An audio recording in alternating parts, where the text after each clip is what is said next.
Why do most diets fail? Well, most diets fail because they're diets. If you would like to lose weight, lose body fat, you don't know what weight you're losing, you want to keep the muscle and lose the fat. Please don't say weight loss anymore. Thank you. So most diets fail because they severely restrict. It is not sustainable, Sharon, to eat 500 calories every day, work out until you feel like you're gonna faint because you have no energy, and then Friday through Sunday comes around and you decide to go out and get pizza with Barb. Well, when you get pizza with Barb, Barb eats an entire pizza to herself, and so do you. Because you say, what's one time? I'll get back on the diet on Monday. Sunday comes around, you're like, well, I feel like crap. Why not continue, and then we'll just really kick it into high gear on Monday. Monday comes around, you weigh yourself first, and your weight went up like 4 pounds, let's say. Some water weight, obviously some fat, because you ate entire pizza. Your metabolism has slowed down from trying to eat 500 calories. We'll talk about that in another video. So you keep doing the 500 calories and then you fall off. Or let's say Henry decides to do low carb.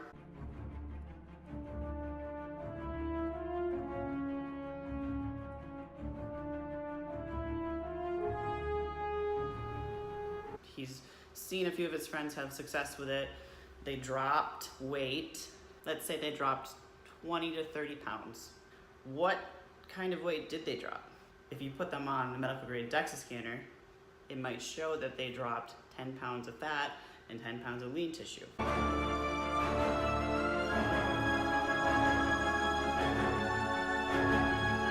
Which isn't good, because if you drop your lean tissue in the long run, that's going to cause your RMR, your metabolic rate, to go down. And then once you have those days where you want to eat a whole pizza or whatever, you're going to store more of it as fat because your body isn't burning it off. They're not sustainable, and they promote binging. Binging is not good. The yo-yo dieting needs to stop. At the end of the day, weight loss is an equation. It's an energy balance. No, I am not going to not eat for 16 hours.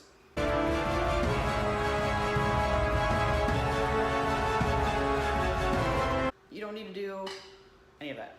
What you do need to do is make sure you're in a caloric deficit.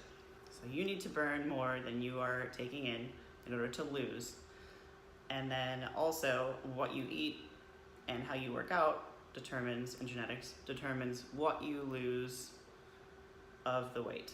So it's much more sustainable if you think about it as a lifestyle change. You don't have to do low fat or high fat, but I think personally that macros are the most sustainable, reasonable, and they're the most practical.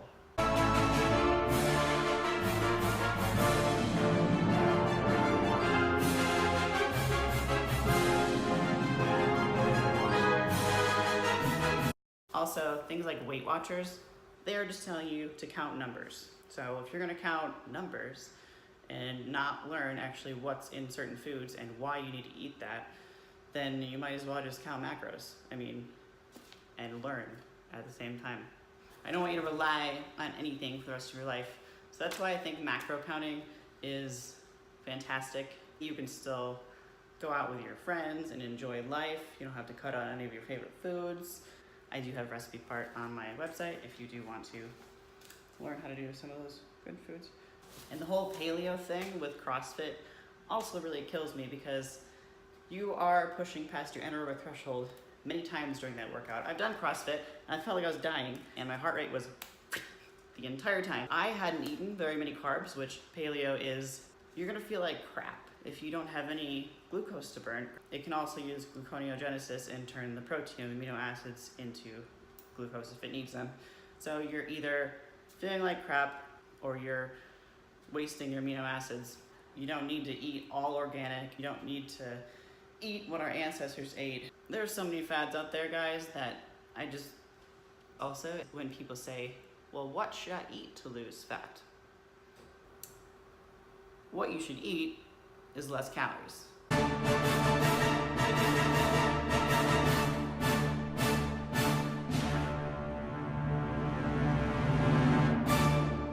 At the end of the day, guys, guys, there's a lot of ways, but you wanna find the one that works best for you, that's most sustainable.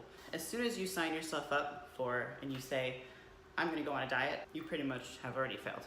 Because a diet implies there is an end.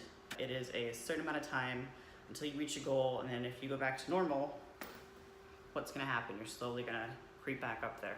Or worse, you can overshoot. All right guys, thank you for listening. I know this was a bit long.